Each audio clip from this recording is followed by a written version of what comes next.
आयोजित केलेली आहे या आपल्या दानगाव गावातील हे चौधरी परिवार आणि चौधरी परिवाराचे दादा कैलासवासी बाळाराम काथोड चौधरी दादांना मंगळवार दिनांक 3 जून 2025 रोजी देवाज्ञा झाली। त्यांचं अल्पशा आजाराने निधन झालं आणि त्यांच्या उत्तर कार्यांच्या निमित्ताने या ठिकाणी आपण ही प्रवचन सेवा आयोजित केलेली आहे। खऱ्या अर्थानं हे चौधरी परिवार असेल,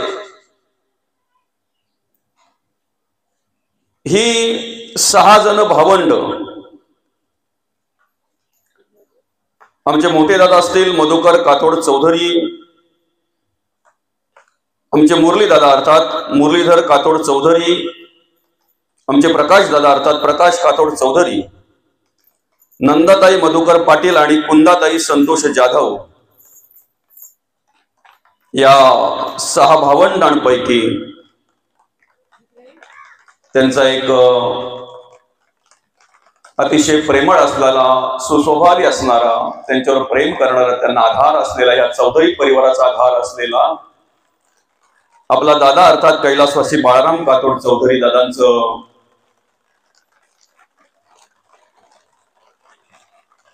वयाच्या 52व्या वर्षी अल्पशा आजाराने निधन झालं। दादांची मुलं असतील, रोशन असेल, कल्याणीताई असेल, त्याचप्रमाणे दादांच्या सहचारिणी विद्याताई असतील आणि विशेष म्हणजे या चौधरी परिवाराच्या मातोश्री लक्ष्मीबाई आईसाहेब असतील। खरं तर या चौधरी परिवारामध्ये कार्य करत असताना आपल्या भावंडांना चांगल्या प्रकारे आधार दिला। या चौधरी परिवाराचं अतिशय चांगल्या प्रकारे कार्य आपल्याला पाहायला मिळत आहे। 1990 साली बाबांना देवाज्ञा झाली, या चौधरी परिवाराचं पितृक्षेत्र हरपलं आणि जिल्हा परिषदेमध्ये कार्यरत असलेले बाबा ज्या वेळेला त्यांना काही व्याधी जडल्या गेल्या त्याच वेळेला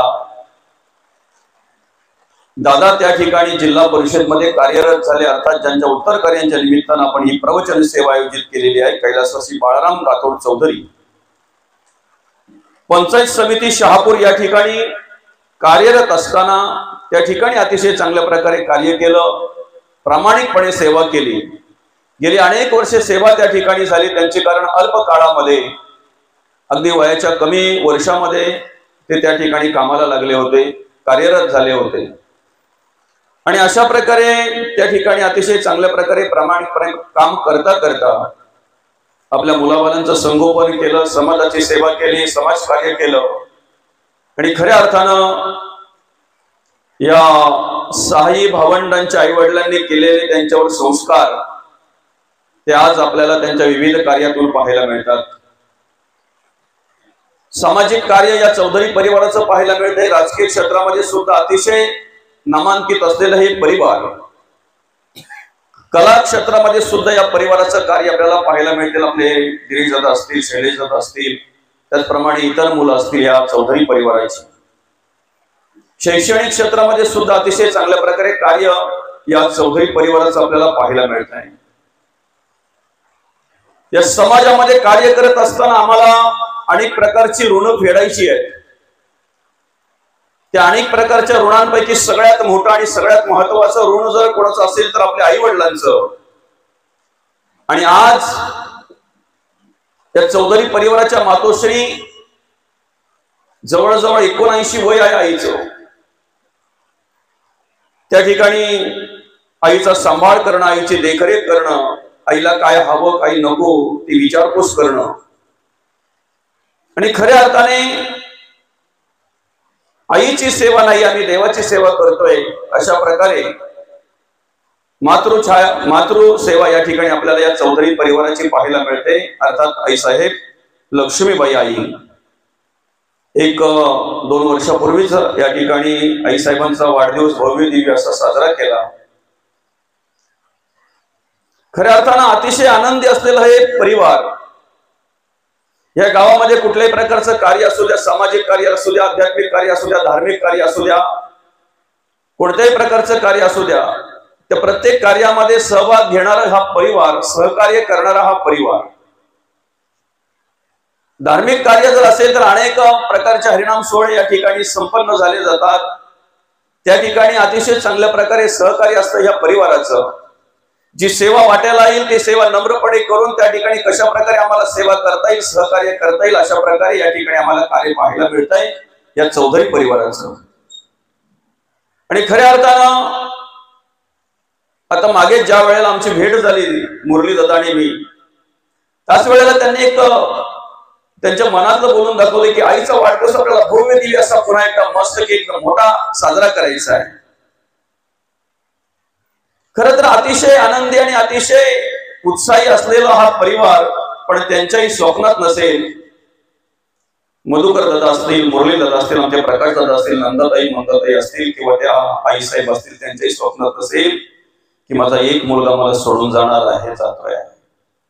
त्या भावंडांनाही वाटलं नसेल आपला भाऊ आपल्याला सोडून जाणार आहे. असं आनंदी उत्साही असलेला हा परिवार, आणि अचानकच भावाचं जाणं व्हावं आणि एक दुःखद घटना, एक दुःखाचा प्रसंग त्या परिवारावर कोसळावा यावा. आम्ही आमच्या जीवनाची वाटचाल करत असताना, आमच्या आयुष्याचं नियोजन करत असताना काही काळाचं, काही वर्षाचं नियोजन करत असतो. पण ज्या वेळेला आम्ही आमच्या जीवनाची वाटचाल करतो, आयुष्यामध्ये मार्गक्रमण करतो, त्यावेळेला आमच्या स्वप्नातही नसतंय आमच्यावर एखादा आघात येणार आहे, आमच्यावर एखादा प्रसंग येणार आहे. 1 जून रोजी मुरलीदादा चौधरी यांचा वाढदिवस, आणि त्याचं नियोजन करण्यासाठी बाळाराम दादांची मुलंही या ठिकाणी आलेली.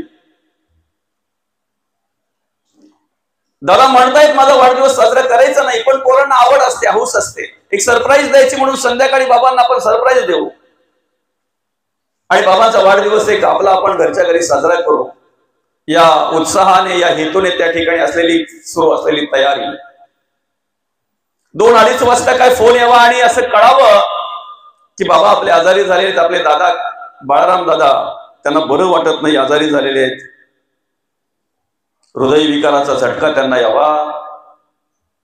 आणि तशाही अवस्थेमध्ये आमचे बाबा आम्हाला हवे आहेत, आमच्यावर मार्गदर्शन करण्यासाठी, आमच्यावर संस्कार करण्यासाठी बाबांची गरज आहे. मुलांना वाटावं, त्या बाईला वाटावं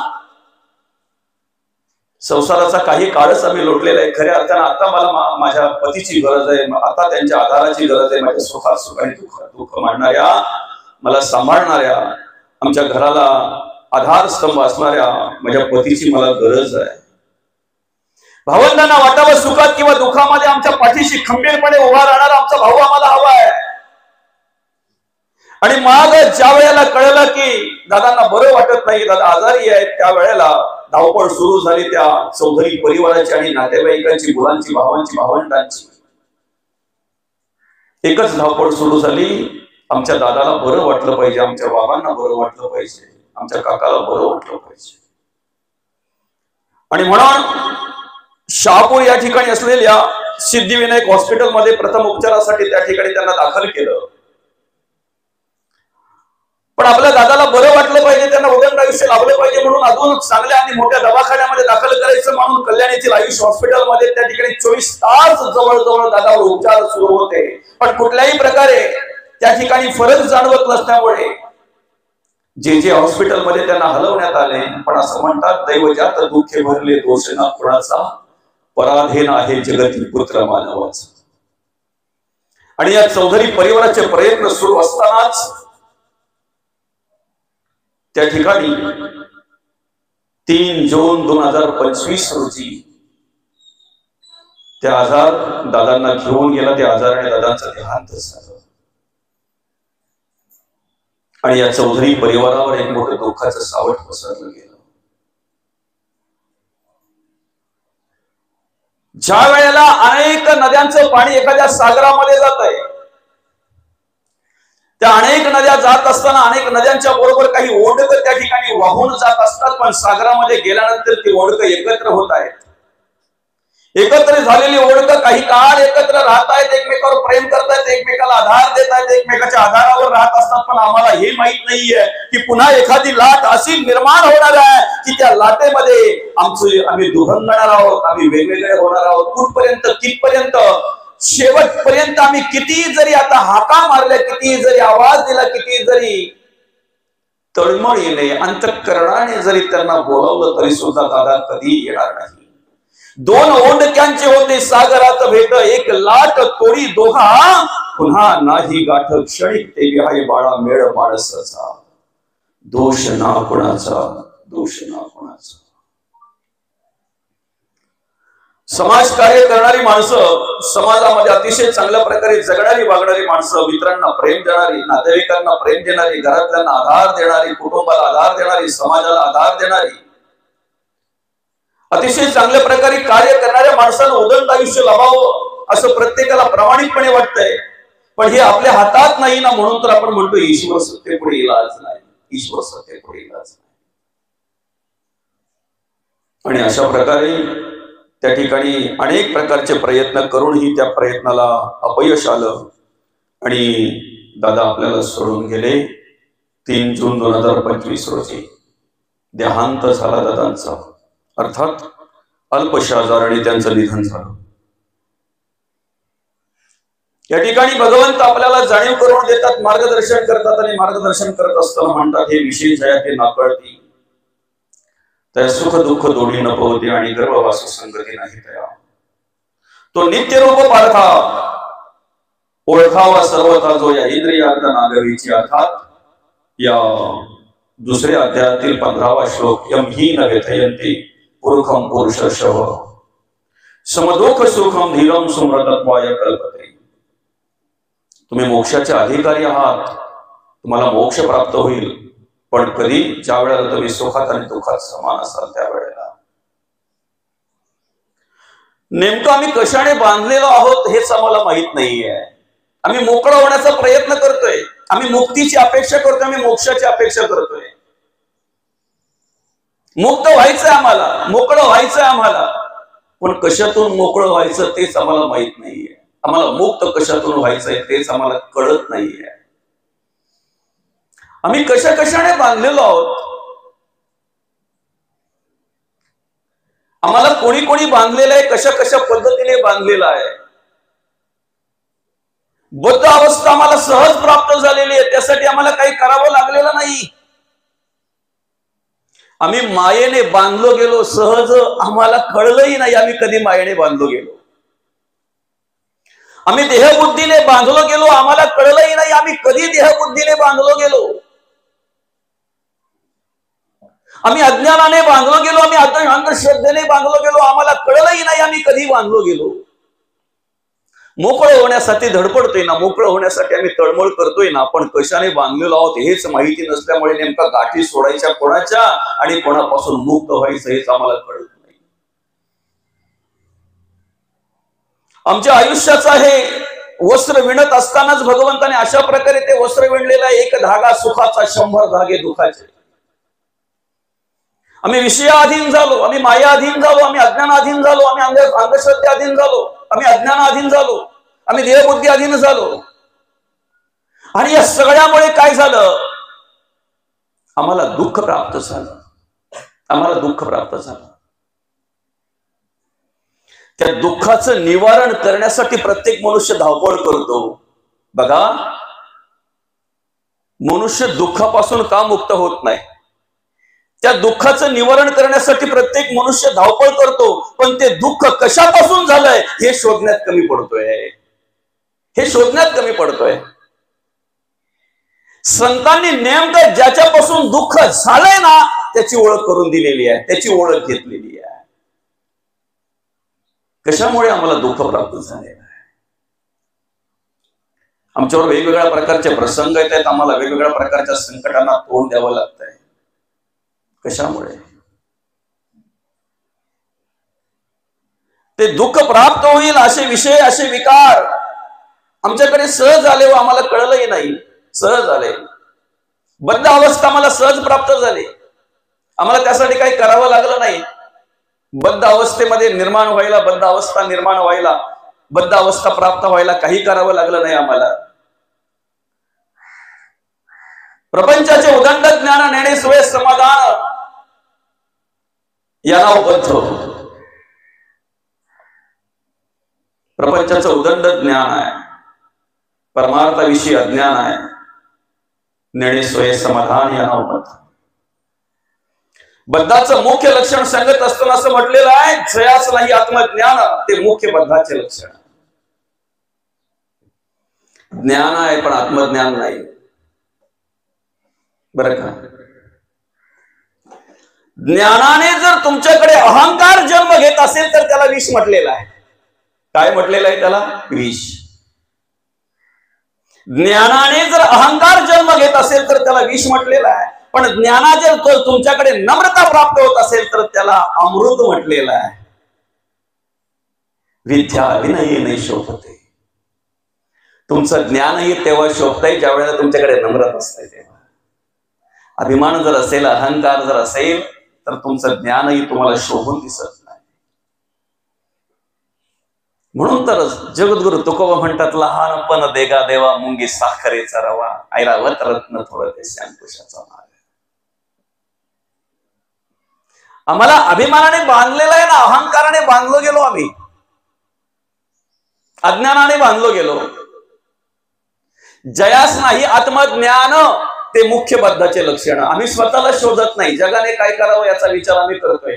शेजाऱ्यांनी कसं वागावं, घरातल्यांनी कसं वागावं, मित्रांनी कसं वागावं, या सगळ्यांचा विचार आम्ही करतोय. पण आम्ही कसं वागावं याचा विचार आम्ही कधीच करत नाही.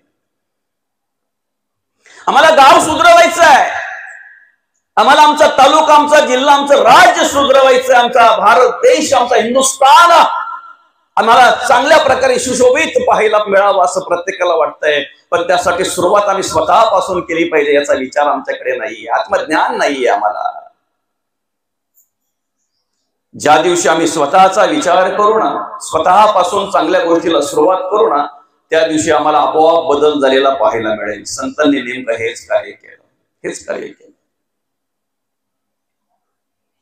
आमचं नेमकं झालंय काय माहितीये का? जे संतांकडे होतं ते आमच्याकडे नाहीये, आणि जे आमच्याकडे आहे संतांनी त्या विचारांना कधी भीक पण घातली नाही.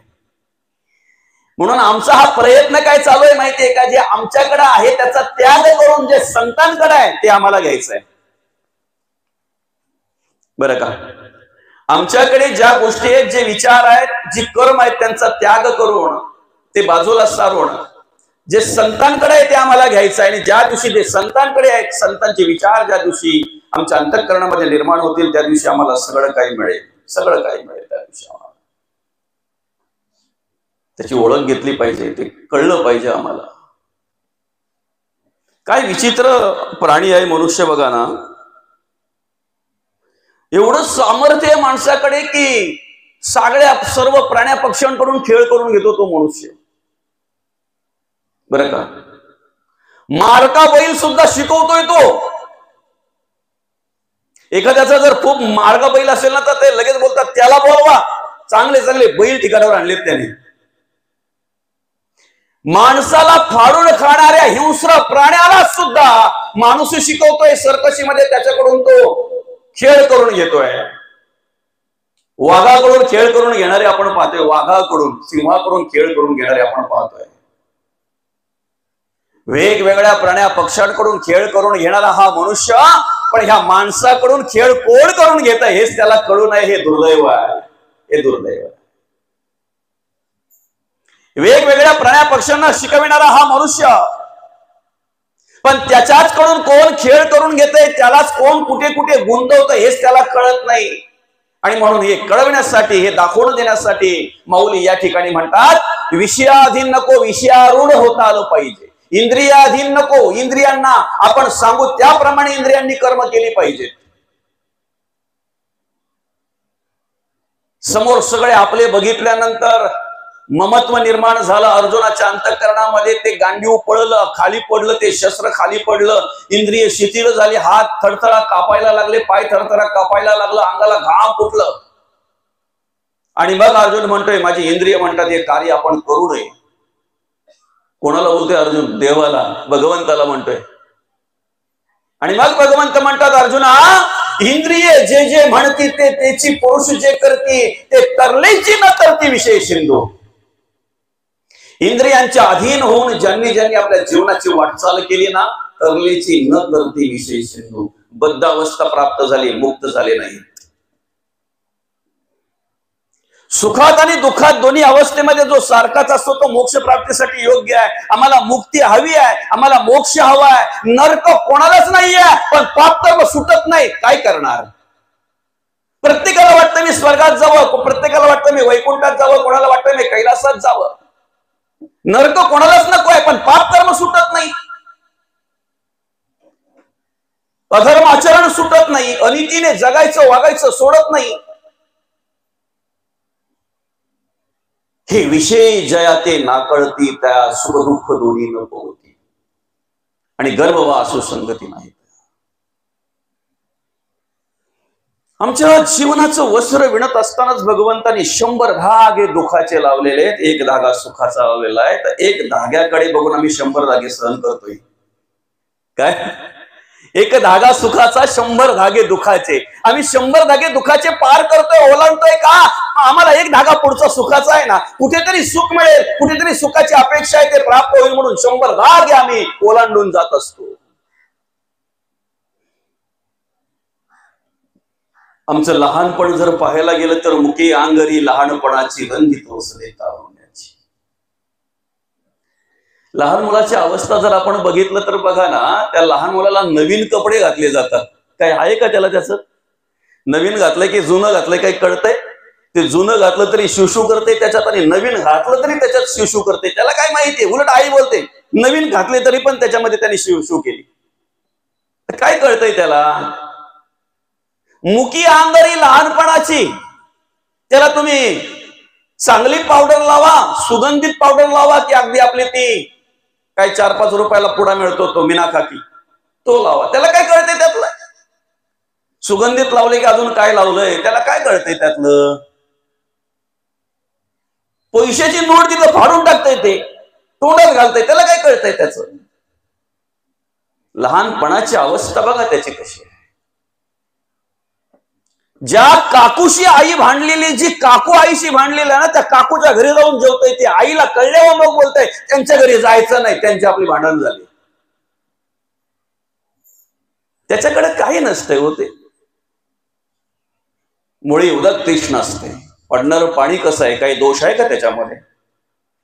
उशीतलं जसं पडतंय तसंच दानबावला पडतंय ना, जसं दानबावला पडतंय तसंच उतण्याला पडतंय ना, जसं उतण्याला पडते तसंच चिंचवलीला पडते ना. काही दोष आहे त्याच्यामध्ये? नाना वल्लींमध्ये जाते, संग दोषे तैसे होते, आम्ल तीक्ष्ण आणि कडवट. एकाच पाटात आमचे शेतकरी अनेक प्रकारची भाजी लावतायत, एकाच प्रकारचं पाणी त्या पाटामध्ये सोडलं जातंय, पण कारळ्यात गेलेलं कडू होतंय, मिरचीला गेलेलं तिखट होतंय, टोमॅटोला गेलेलं आंबट होतंय. ज्याला जसा संग झाला ना, त्याप्रमाणे ते गुणधर्म त्याच्यामध्ये निर्माण होतात. लहानपण जर आमचं बघितलं ना, अतिशय सुंदर, कुठल्या प्रकारचं टेन्शन नाही, कुठल्या प्रकारची चिंता नाही, काय नाही अगदी. म्हणून कोणी नसताना पण ते लहान बाळ हसतंय बरं का. तेव्हा आई बोलायची सटवी हसवते. कोण हसवते? आणि तरुणपणात पण हसायला लागल्यावर बोलते सटवीच हसवते, पण ती ही सटवी वेगळी.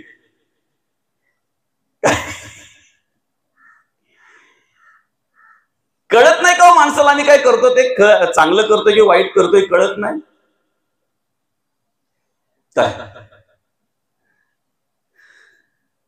आता त्या दिवशी काय झालं माहितीये का? दर एकादशीला आपल्याकडे कार्यक्रम असतो, संध्याकाळच्या वेळेला हरिपाठाला एक 100-125 माणसं आपल्या त्या मंदिरावर असतात नव्हते बरं, विठोबा रखुमाईच्या मंदिरावर. आणि आरती चालू असताना एक गावातला आला, बाहेरच आम्ही त्या ठिकाणी ते थांबलेलो तिकडे हरिपाठ, आणि ज्याला ज्याला आरती घ्यायची तो आतमध्ये जायचा मंदिरामध्ये, तो आरती घ्यायचा बरं का.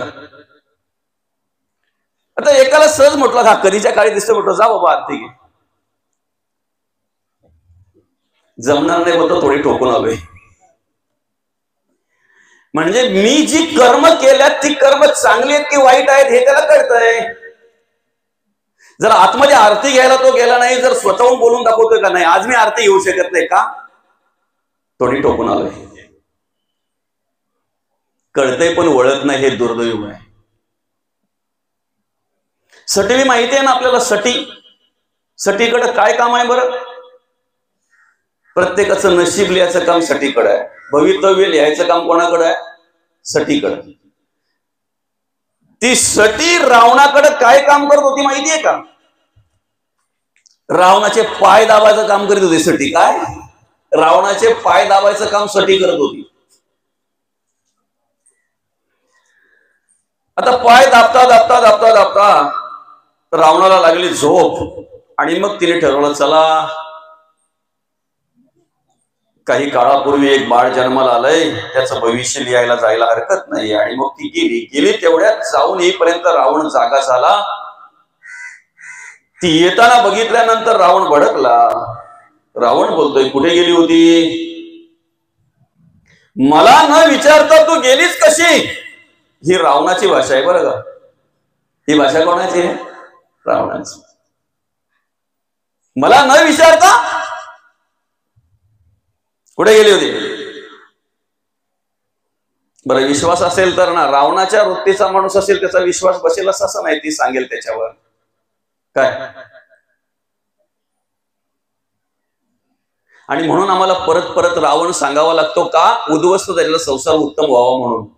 ती कर्म त्यागायची आहेत आम्हाला, टाकायची आहेत, आमच्याकडे ठेवायची नाही. टाकण्यासाठी सांगतो, त्यागण्यासाठी सांगतो. आणि मग तिने सांगितलं थरथरत्या अंगामध्ये, थरथरत्या आवाजामध्ये सांगितलं, म्हणे मी आताच काही काळापूर्वी एक बाळ दानभाव मध्ये जन्माला आलं ना, त्याचं भवितव्य लिहायला गेले होते. काय? म्हणे नशीब लिहायला गेले होते. काय म्हणते काय? म्हणजे रावणाला आतापर्यंत एवढंच माहित होतं का फक्त सटीला माझे पायदाबाचंच काम आहे का काय, पण तो काम आहे ते त्याला अजून माहिती नव्हतं. मग रावण बोलतो ते काम तूच करते? हो म्हणे मीच करते. तुझ्याकडेच आहे? हो म्हणे माझ्याकडेच आहे. सर्वांचं? हो म्हणे माझं सुद्धा. हो म्हणे तुमचं सुद्धा. चांगल्या विचाराच्या माणसाला जर असं कोणी भेटलं नशीब सांगणारा बरं का, तर तो पहिले विचारील माझा उद्धार कशात आहे ते सांगा. बरोबर आहे की नाही? चांगल्या विचाराचा माणूस काय सांगेल? तुमची आमची ज्या वेळेला संगत होते, ज्या वेळेला तुम्हा आम्हाला संतांचा संग होतोय, सत्पुरुष भेटले जातात, साधू पुरुष भेटले जातात, त्यावेळेला सत्पुरुषांना साधू पुरुषांना नम्रपणे प्रार्थना केली पाहिजे. काय काय विचारलं पाहिजे? आमचा उद्धार कशात होईल ते सांगा, बाकीचं लांब जाऊ द्या.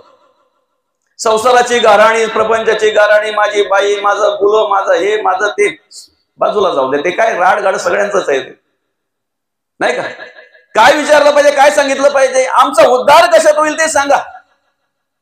राक्षसी वृत्तीची जी माणसं आहेत, रावणाच्या वृत्तीची जी माणसं आहेत, त्यांना पहिली भीती असते मृत्यूची. कसली भीती असते? मृत्यूची. आणि म्हणून रावण बोलतोय जर माझंही नशीब तूच लिहिलेलं आहे, भवितव्यात माझंही जर तूच लिहिलेलं आहे तर सांग माझा मृत्यू कधी आहे? थरथरत्या आवाजामध्ये मृत्यू सांगते सटवी. अजराजाचा पुत्र दशरथ आणि दशरथाचा पुत्र श्रीराम, श्रीरामाच्या हातून तुमचा मृत्यू आहे. आता कोण आहे? अजराजा. मग त्याला जर आपण मारलं तर म्हणे दशरथ ना राम येण्याचा प्रश्नच नाही. काय? आणि रावणाने एवढं ऐकल्याबरोबर रावण बोलते पुसून टाक, जे लिहिलंय ते पुसून टाक. ती बोलते लिहायला फक्त पेन आहे माझ्याकडे, पेन्सिल आहे माझ्याकडे, खोड रबड नाही, कारण ते खोडायचा अधिकार माझा नाही. फक्त लिहायचा आहे, पुसायचा अधिकार माझा नाही, तो काम माझा नाही आहे. मग कोण? हे सगळं काम सांभाळणारे बृहस्पती आहेत. त्या बृहस्पतींकडे जावं लागेल. लालबुंद झाला रावण आणि झपाझप पावलं टाकत बृहस्पतीकडे गेले. बृहस्पतींनी लांबूनच जाणलं हा कशासाठी आलेला आहे. एवढा लालबुंद झालेले, डोळे बिले लाल झालेले आहेत, क्रोधाने भरलेला आहे, क्रोधिष्ठ झालेला आहे. समोर रावणाला बघितल्याबरोबर त्याचं काही न ऐकता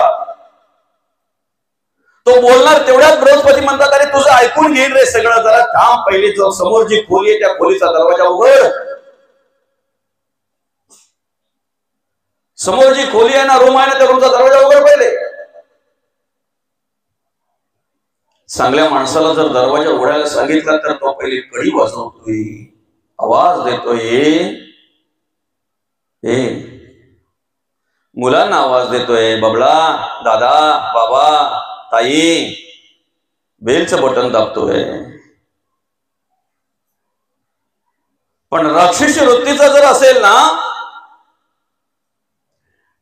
इथे रावणालाच सांगितलं बृहस्पतीने, तो दरवाजा उघड उघड बोलल्याबरोबर जी लाट मारली ना दरवाजावर, जोरात किंचाळण्याचा आवाज त्या खोलीतून आला.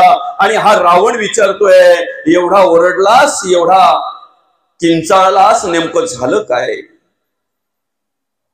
त्यावेळेला आतून जो किंचाळला तो म्हणतोय, सुळाची 2 टोकं दरवाजाला लावलेली, त्याची 2 टोकं माझ्या डोळ्यामध्ये लावलेली आहेत. ज्यावेळी तुम्ही दरवाजावर लात मारली त्यावेळेला ती दोन्ही सुळाची टोकं माझ्या डोळ्यामध्ये खोपसली गेली, टोचली गेली, वेदना झाल्या, मरणदायी यातना झाल्या, म्हणून मी किंचाळलो. आतल्याला माहित नाही कोण बाहेरून बोलतोय ते, ना बाहेरच्याला माहित नाही आतमध्ये कोण आहे. पण विचारलं रावणाने, तू कोण? तेव्हा सांगितले, माझेच गुरु महादेव. यांच्या पार्वतीकडे नजर, त्यांच्या पत्नीकडे पार्वती मातेकडे वाईट नजरेने मी बघितलं, आणि त्याच महादेवाच्या डोक्यावर हात ठेवून त्यांना भस्म करायचं म्हणून ज्या वेळेला प्रयत्न केला त्यावेळेला ते पापकर्म माझ्याकडून घडल्यामुळे या जागेवर मला ठेवण्यात आलेला आहे. आतल्याला माहित नाही बाहेरून कोण विचारतोय तो, पण बाहेरचा बोलतोय, रावण तुझी सुटका कधी मग इथून? ऐका, त्यावेळेला तो आतला बोलतोय, आज अजराजा आहे, त्या अजराजाचा पुत्र दशरथ, दशरथाचा पुत्र श्रीराम, श्रीरामाची पत्नी ज्या वेळेला रावण कोणतरी आहे तो रावण, त्या श्रीरामाची पत्नी सीतामाई ज्या वेळेला पळून येईल, तिला स्पर्श ज्या वेळेला करेल त्यावेळेला त्याचा पापाचा घडा भरला जाईल. तो माझ्या जागेवर येईल आणि मग माझी सुटका होईल.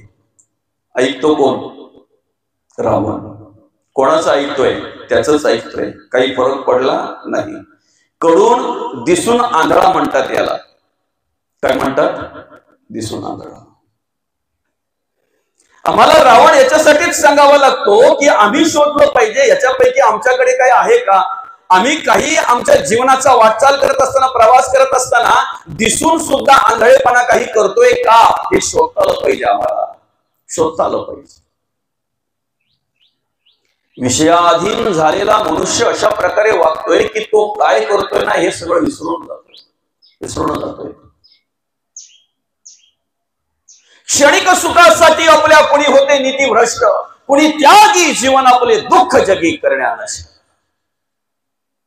क्षणिक सुखासाठी मनुष्य काय काय करतोय, किती किती अट्टहास करतोय, धर्म बाजूला ठेवतोय, धर्माचरण बाजूला ठेवतोय, नीती विसरतोय, नीती मूल्यांची जोपासना करत नाही, अधर्म करतोय, भ्रष्टाचार घडला जातोय, हिंसाचार घडला जातोय, अत्याचार घडला जातोय क्षणिक सुखासाठी. तुम्हाला निरंतर चिरकाल टिकणारं सुख जर हवं असेल तर मौली म्हणतात विषयाधीन होण्यापेक्षा विषयारूढ व्हा. कामाने आपल्याकडून काम करून घेता कामा नये, कामाकडून आपल्याला काम करून घेता आलं पाहिजे. क्रोधाने आपल्याकडून काम करून घेता कामा नये, जेव्हा पाहिजे तेव्हा हाक मारल्यानंतर त्याने आलं पाहिजे, काम करून परत बाजूला झालं पाहिजे. काय लोभ किती असावा, कुठपर्यंत असावा. अति काम त्या राम चित्ती वसेना, अति लोभ त्या क्षोभ होईल जाना, अति विषयी सर्वदा दैन्यवाना. पहिले आपल्या बालांच्यावर लिहिलेलं असायचं अति तेथे माती, म्हण लिहिलेलं असायचे अति तेथे माती. कुठल्याही गोष्टीची अति झाली ना तर मग माती व्हायला वेळ लागत नाही. कुठलीही गोष्ट असू द्या, कुठलीही गोष्ट असू द्या.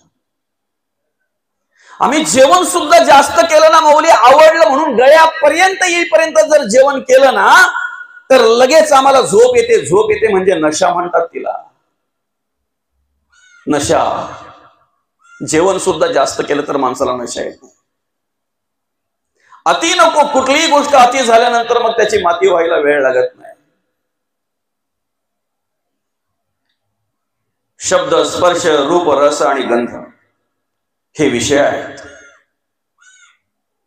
माचीस घरात आणलेली आहे, चूल पेटवायची का घर पेटवायचं आपल्या हातात आहे, माचीसवर अवलंबून नाही. तुम्ही चूल पेटवत असाल तुम्हाला सुख होईल, पण घर पेटवलं तर दुःख होईल, हे 100% सत्य आहे. सुख किंवा दुःख माचीसवर अवलंबून नाही, वापरणाऱ्यावर अवलंबून आहे. काय? वापरणाऱ्यावर अवलंबून आहे. काम, क्रोध, लोभ, मद, मत्सर, दंभ, संशय, चिंता, असूया, अद्वया, भावना, कल्पना, इष्णा, वासना, आशा, ममता, तृष्णा, सगळ्या आवश्यकता आहेत ना, सगळ्यांची गरज आहे. लोभ आहे म्हणून प्रवचन संपल्यानंतर घरी जाणार आहे.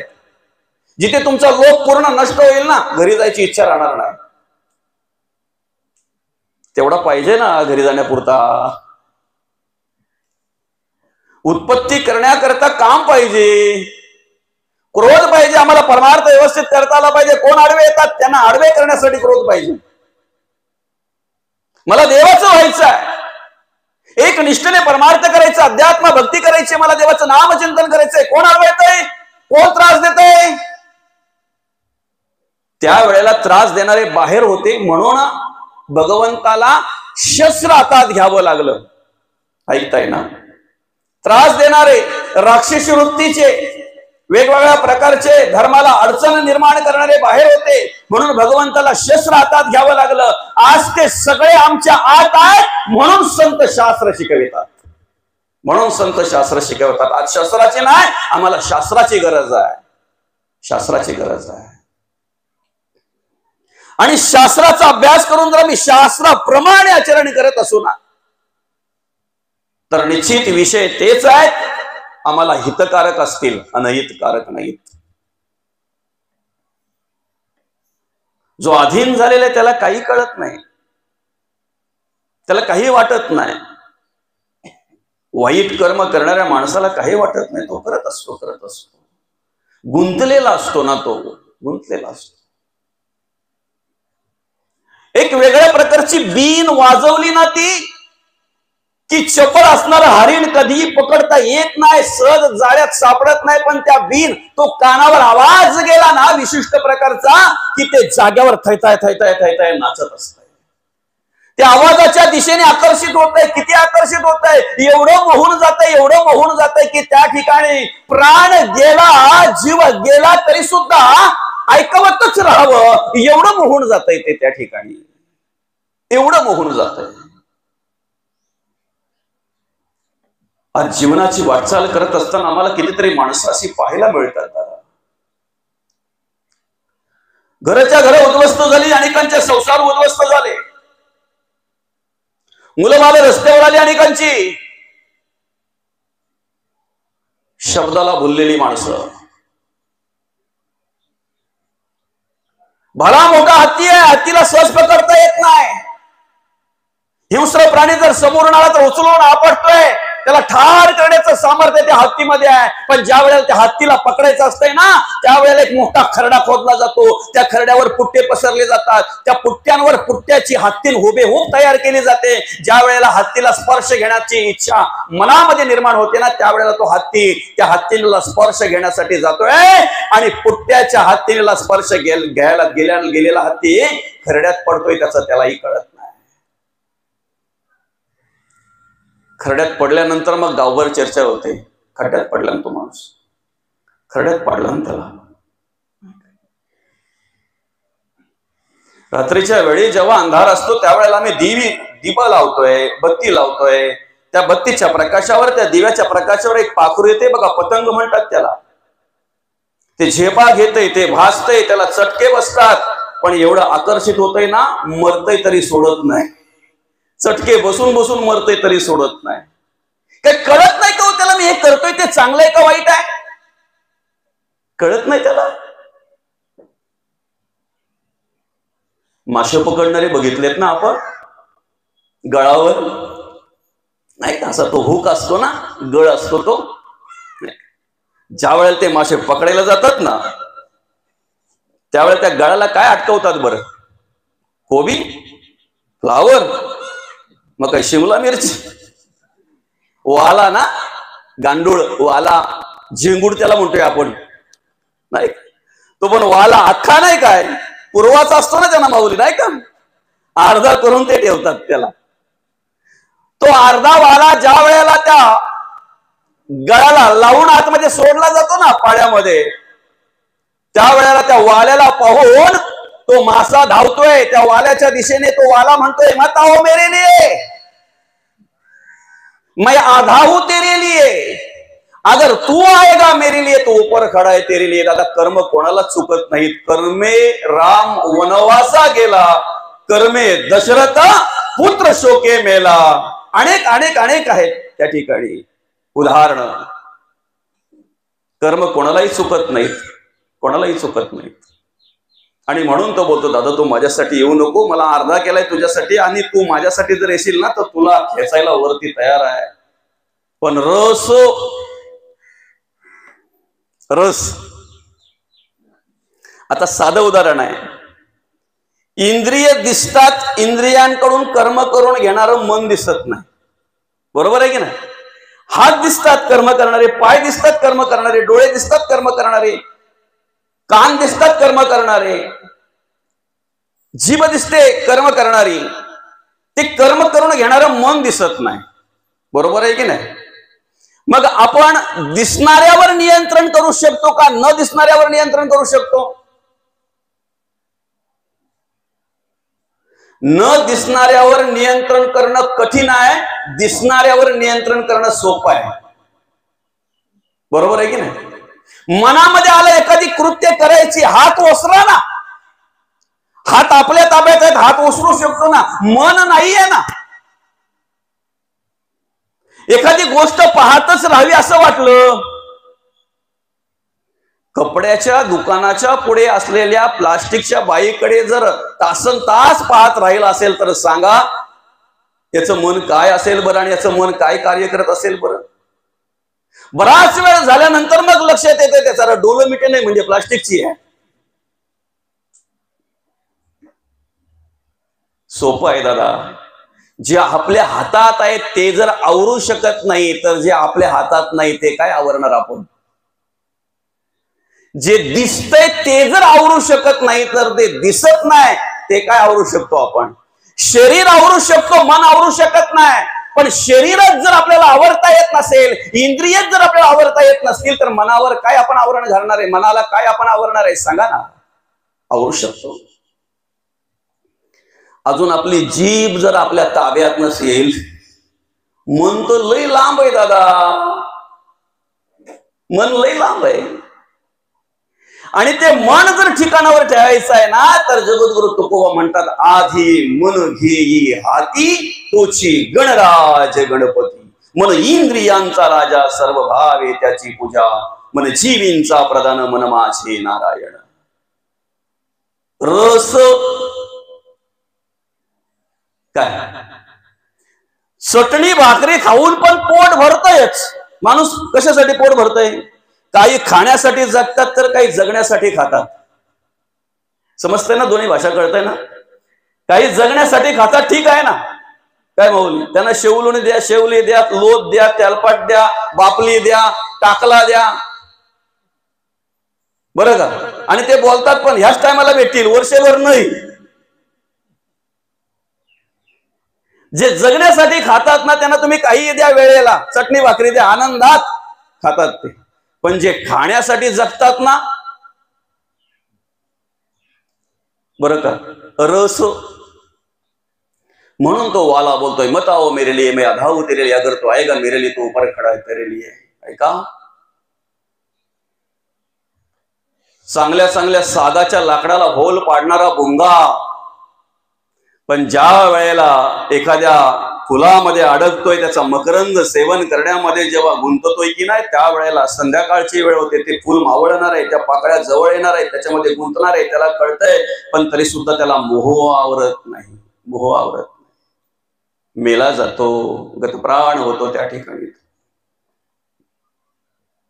हे विषय जयाते ना कळते, तया सुख दुःख दोन्ही न पबती, आणि गर्भवासू संगती नाही तया.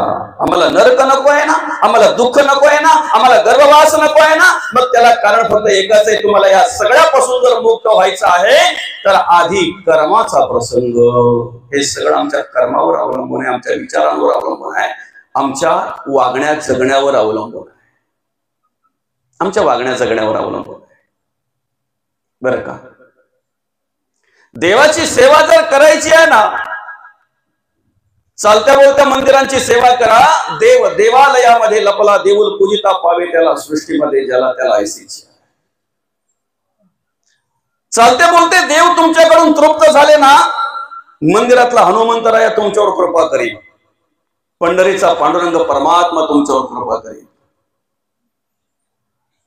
ज्यांच्या उद्धार कार्यांच्या निमित्ताने या ठिकाणी ही प्रवचन सेवा आयोजित केलेली आहे, हा चौधरी परिवार, आणि या चौधरी परिवाराचं कार्य आम्हाला समाजामध्ये अतिशय चांगल्या प्रकारे पाहायला मिळतंय. बरं का? चालत्या बोलत्या देवांची सेवा करताना मी स्वतः या डोळ्यामध्ये पाहतोय हे चौधरी परिवार. या दानगाव गावामध्ये जर काही आध्यात्मिक क्षेत्रातलं कार्य असेल, कुठला हरिनाम सोहळा असेल, चांगलं कार्य असेल, तर 100% त्या ठिकाणी सहभाग असतो या चौधरी परिवाराचा. विशेष करून आमचे मुरलीदादा असतील, आमच्या ह्या चौधरी परिवारातील सगळे सदस्य, ती सेवा त्यांच्याकडून घडली जाते, देवाचं कार्य त्यांच्याकडून घडलं जातंय. राजकीय क्षेत्रामध्ये कार्य करत असताना निष्कामतेने निरापेक्षेने जे काही कोणाला सेवा करता येईल, जे काही कोणाला सहकार्य करता येईल, ते सहकार्य ते करत असतात. आणि विशेष म्हणजे मला एक आदर्श वाटतो ह्या चौधरी परिवाराचा, की आज आईच्या सेवेमध्ये हा कुठल्याही प्रकारे कमी पडत नाही परिवार. आई वडिलांच्या सेवेमध्ये, अर्थात पितृछत्र 1990 साली हरवलं गेलं, पण आईच्या सेवेमध्ये, मातृ सेवेमध्ये कुठल्याही प्रकारे कमी पडलेलं दिसत नाही. ज्याला हे साध्य करता आलं ना दादा, त्याचं आयुष्य सुंदर होत आहे, त्याचं जगणं सुंदर होत आहे. जन्म झालेला आहे, मृत्यू प्रत्येकाला आहे, जाणं तर प्रत्येकाला आहे, पण जाण्याच्या आधी आम्हाला काही या ठिकाणी कार्य करून जायचं आहे. काय कार्य करायचं आहे, कशासाठी आम्ही आलेलो आहोत, कशासाठी आम्हाला हा नरदेव भगवंताने दिलेला, याचा विचार आम्ही केला पाहिजे. तो देव असताना, तो भगवंत असतानाच त्याची आम्ही जाणीव केली पाहिजे, त्याची आम्ही ओळख घेतली पाहिजे. एकदा आत्मा निघून गेला की सगळेच म्हणतात राम नाम सत्य आहे, पण त्याचा उपयोग काय बरं त्याला? ते सत्य सांगण्याचा उपयोग त्याला काय बरं? आम्हाला बोध व्हावा, आम्हाला आत्मसुख मिळावं, नवे नवे आम्हाला आत्मज्ञान प्राप्त व्हावं म्हणून ते सगळे अभंग असतात, ते सगळं वचन असतंय. आम्हाला कळावं म्हणून एक एक अभंग बरंच काही सांगून जातं आम्हाला. आम्ही बोलतोय सुद्धा, आचरणात किती आणतो याला महत्व आहे, परिवर्तन किती होतं याला महत्व आहे. आणि परिवर्तनासाठी हे प्रवचन आहे, परिवर्तनासाठी कीर्तन आहे. आमच्यात बदल झाला पाहिजे ना, बदल व्हावा म्हणून हे सगळं काही कार्य चालू आहे की नाही. आम्ही जे काही कार्य करतोय आध्यात्मिक क्षेत्रामध्ये, जे काही कार्य करतोय, बदल व्हावा म्हणून कार्य करतोय ना. बदल व्हावा म्हणून गाथा आहे, बदल व्हावा म्हणून गीता आहे, बदल व्हावा म्हणून ज्ञानेश्वरी आहे, परिवर्तन व्हावं म्हणून. किती अभंग पाठ आहे त्याला महत्व नाही, किती अभ्यास आहे तुमचा, किती ओव्या पाठ आहे त्याला महत्व नाही. दादा, तुमच्या अंतःकरणाचा अहंकार मेला का, गेला का? नसेल तर मग त्या ठिकाणी सांगितलेले अहंता गुणी ब्रह्म राक्षस झाले.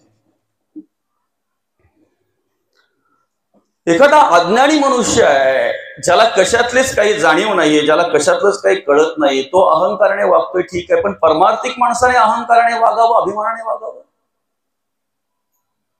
याला म्हणतात दिसून आंधळा. काय म्हणतात याला?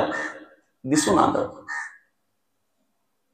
लहान मुलगा जातो एखादं फूल समजून, एखादा निखारा हातात घेतोय, ठीक आहे, त्याला कळत नाही, चटका तर त्यालाही बसतोय.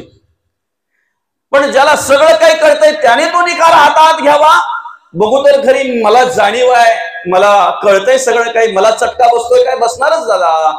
नेणीवीतून कर्म घडली काय आणि जाणीवीतून कर्म घडली काय, त्याचा परिणाम मात्र दोन्हीकडे सारखाच आहे. तसा अज्ञानातून तो अहंकारात वागला काय आणि ज्ञानातून अहंकारात वागला काय, परिणाम एकच. ज्ञानाला सूट नाही काय, कळतंय म्हणून जर करायला गेलं तर उलट डबल चटका बसणार आहे त्याला. म्हणून आम्हाला जर विषयासक्त न होता जर विषयारूढ व्हायचं असेल, इंद्रिया